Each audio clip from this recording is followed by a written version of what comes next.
Tonight. We didn't shy away from anything, which is scary on one hand, but that's why you make movies. On a special Etalk. I just was so hungry for something that excited me. We had nothing but fun on the set. She brings it, and I didn't have it. That's actually a rare rumor that's factual. There's a reason that she is the biggest movie star that I can think of. All access. Sandra Bullock and the cast of Our Brand is Crisis. Hello. How is it? Good. Yeah. Nice to see you. It's the exclusive interview every outlet fought for, and only Etalk comes away a winner. Well, let me just try very hard not to cry. We take you inside Sandra's gender-bending role. It was written for a man, and Sandy, I'm not That's masculine. She has more of a 5 o'clock shadow than I do. Her surprise nude scene. So, did you do your own stunts? And by stunts, I mean, did you actually moon the other bus? And what she has to say about her most uneven relationship ever. You welcome his abuse. You welcome it. You almost think that his abuse is better than someone else's love. That's dysfunctional. It's coverage you'll only see here. And it all starts right now as Etalk presents Our Brand is Crisis. Jeez, look how many cameras we got. This is a big deal. The more cameras you have at something like this, the bigger the star.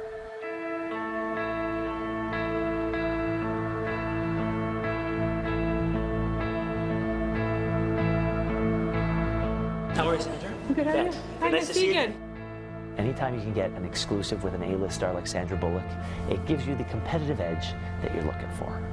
And our interview delivers. This is a highlight for me. I'm so excited to sit down and talk with you guys. Thank you so much. Thanks for having us. Thank you. I built a strong rapport with the cast, starting in Toronto at the world premiere. And that continues with my sit-downs in LA. We had a good time with you. Yeah. I'm We glad. really did, I'm yeah. glad to hear it. So nice to see you again. Nice to see you. We spoke in Toronto. We did? We had a blast. We're doing a big 30-minute special on this that's movie, so nice. they sent me down to chat with you again. nice. Great. Yeah. And go. And here we go. Make it good. She is the brightest and most innovative. The best campaign strategist in the game. Responsible for the greatest political upset in history. In Our Brand is Crisis, Sandra plays a political strategist, a.k.a. Calamity Jane Bodine, who bounces back from retirement to try to win an election at all costs. Together with her all-star troupe of co-workers, they come to Bolivia to do 3 things: sell, spin, and win against all odds in spite of any civil unrest. This actually kind of matters, Jane. This country could go under. To make matters more interesting, Our Brand is Crisis is loosely based on a true story and a 2005 documentary of the same name. You're a fighter, Jane. I'm giving you another shot at the title. Yes, in Sandra, we trust. But as she tells me, that wasn't always the case. With a movie that involves people of your caliber, there are rumors about the film, even before it gets made or while it's getting made. And I read... Rumors? I know, tell us what they are. Somebody said that your character was originally written as a man for George Clooney to play. That's actually a rare rumor that's factual. It's not totally factual. It wasn't written for George to play. Well, who was it written for? It was written for a man. Well, George is a man. When you look up the dictionary. It was written for a man, and Sandy, I'm not That's sure. masculine. Sandy was really just looking for male roles. I have an agent back who literally said, let's ask if they'd be willing to switch this to, because I said, let's look at what's written for men. That hasn't been cast yet, that they'd be willing to change the role to a woman. I just was so hungry for something that excited me, and this came along, and George and Grant said, okay, which was nice because they'd invested so much time in this project with the role being a man that I was frankly surprised that they were that willing.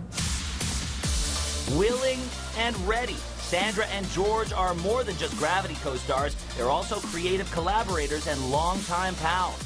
Sandy, you've been here before on a project with George to tip. So what makes this one different? How does it feel different? Well, he's married. There's that. And I thought he would hang tight with me, but he let me down. So I'm the standalone single. I'm like, here I am, you know. Now, what's different is that, I don't know, there's not anything different. It's just a different dynamic of filmmaking. I love working with the same people over and over and over again. And we've known each other and Grant as well, long before any of us could pay our bills. What did Sandy bring to the role that you couldn't? She has more of a 5 o'clock shadow than I do. That's what it is. Yeah, the gristled look. She brings it, and I didn't have it. It was a lead. The lead was a man. I wasn't necessarily going to play the part, but Sandy read it and called Grant up and said, you know, I'd like to play that part, which was, we were like, which part would that be? If you want to win, we're going to have to take risks.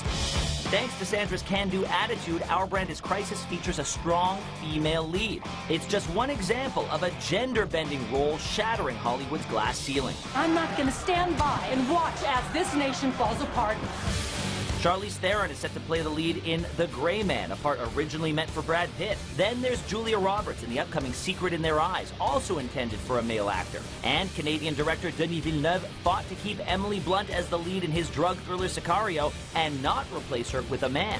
Hollywood has had a gender issue for a while, and the spotlight is firmly on it these days. I think that things are moving in the right direction. I think that the tides are turning. I think women are standing up to the business. Women are making money at the box office, and so I don't think it's such an anomaly to see women in these kind of roles anymore. Sandra is among those leading the charge, and like Emily says, she's standing up to the business. If anyone has any qualms about this, thinks it's wrong in some way, you come and talk to me, okay? I will rent you a nice set of balls. You've been vocal about sort of the state of Hollywood, and here we are talking about a role that was originally written for a man that was turned into something for you. I think just roles for both men and women like this are important. To find something that you can just get lost in and be a part of a great ensemble where everyone has something to offer the bigger picture is rare. Yeah. It's very, very rare. They've been pitting women against each other since high school. I was in the middle of some serious in high school, and I was like, I didn't do anything. But I probably did. But a lot of men said yes to me being a woman in this versus saying, no, we'd rather cast a man. It was an easy decision for us. Yeah. So it wasn't like we said, well, let's get Sandy to do this because it'll sell more or less tickets. It was like, how can we tell the story the best way? And she was the right man for the role. But having Sandra at the helm comes with a few familiar character nuances. Everyone, Is that where it came from, by the way? The clumsiness and the... It was in the script first. It was in the script, and then real life second. Yeah. Between an incredible cast, great producers, and a... I mean, that's like, I'm saying great is, I mean, like, let's say great from like the people who've really done, Grant, the producer. Oh, I mean, Grant. I heard great. Oh, I apologize. Slip of the tongue. They are producers. Watching the documentary really sparked my interest in it, as well as working with David, working with Sandra. They do bring so much to the table and so much character work, and we had nothing but fun on the set. But in a cast that has that kind of playful spontaneity and interest, and I remember just watching Scoot moisturize his hands like offset. I was like, we should bring that lotion and put that in the scene, and like you'll always be hydrating. Sandra? It dared to take a different point of view on the subject matter of politics, and I think it dared to be very truthful. We didn't shy away from anything, which is scary on one hand, but I mean, that's why you make movies. If you can truly highlight something that's important to you, which I think is those people who are willing to protest. They go, you know, we don't have a lot, but we're willing to lose that for the greater good. And I think that's what you see in this movie. And I you know, lucky that it got made because of the great producers behind it. It got made. Zoe, what about you? Why did you want to be part of this? Just the people that you see here. I wanted to work with all of these people. I, like Scoot, had seen the documentary and really was interested in it and loved it. It was a no-brainer. Maybe nobody's in charge. Maybe we're all just rolling down a hill and there's no one at the wheel. I don't know. So why can you not say what you're supposed to say? It's a film that we produced. It's a film that we're very proud of. We worked on it for literally 8 years. And it wouldn't be politics without a rivalry of epic proportions. What are you doing here? I thought you retired or gave up or something. What happened to your hair? Sandra versus Billy Bob. How many times have you gone against Candy? 3 or 4 times. How many times has he beat you? 3 or 4 times. In order for this to really be rounded out completely, you had to have a sort of someone for Sandra's character to work against, and that was Billy Bob Thornton. Why was he that perfect, I don't know, other side of the coin? He's a great actor. Full stop, huh? Yeah, he's just a great actor, and he's built for this kind of role. It was an easy decision for all of us. He's got this weird kind of charisma where he can say horribly offensive things, and it's funny and likable. But he gets away with it. He has just that way of like a sliver of a smile when he's given the perfect biting line. And it was just really fun to have him and Sandy. Same kind of thing. It's like, okay, we've gotten it as scripted. You guys just talk trash to each other. I want to film it. Yeah, there was some trash talking. But you welcome it. You welcome his abuse. You almost think that his abuse is better than someone else's love. Is really what That's dysfunctional. I wanted to share with Billy Bob something you said during our interview. That was one of the most unhealthy relationships that I've ever enjoyed. I like that. That's pretty nice. What kind, wonderful, clever things would you say about me? Okay. Loving her was easier than anything I've ever done before. I was excited because I'd always wanted to work with her. I heard a rumor, though, that George might have played that role. No. Again, a rumor. That's a rumor. That's That is a rumor. He wouldn't have shaved his head. You don't know if you have a good head until you shave it. Well, we know George certainly has a good head on his shoulders, and as Our Brand is Crisis producers, George and Grant steer the ship. It's something that started from scratch for us, and also we're here for Sandy, too. We do what we love, and we happen to work together again, and I hope we do it again because we do it well. Argo, August Osage County, and Good Night and Good Luck. These are just a few of George and Grant's megawatt and Oscar-nominated or winning productions, and the attention they pay to this project is no different.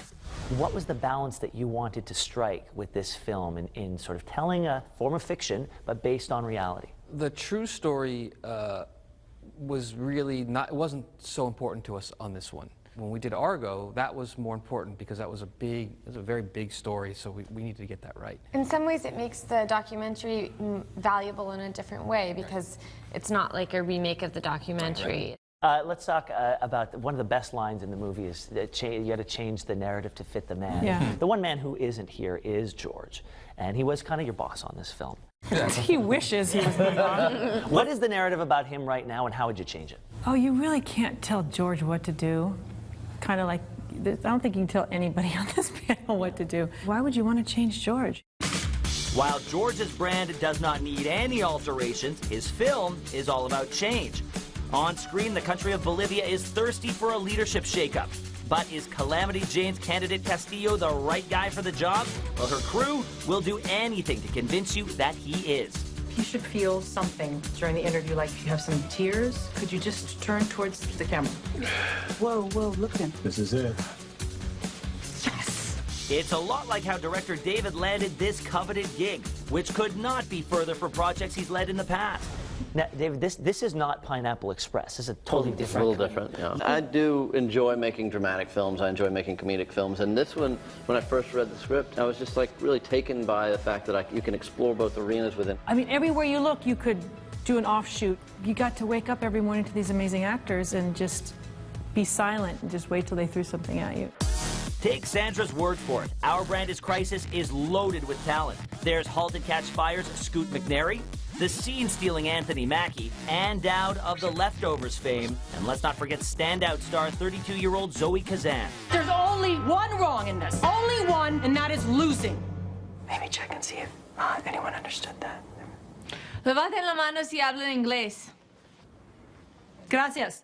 Zoe plays LeBlanc, Jane's mysterious second-in-command who seems to know it all. I read that on Twitter you said that you used up all your high school Spanish in this film. She's amazing. But if that's all your high school Spanish, that's a high level of Spanish. Yeah, I was really excited to get to speak Spanish in this until I got to set and had to speak Spanish. All the time. Pretty freaking nervous about it. What you don't know is that she's saying something completely different. Yeah, That could be true. I was like, where are the dogs? Could you bring them in here?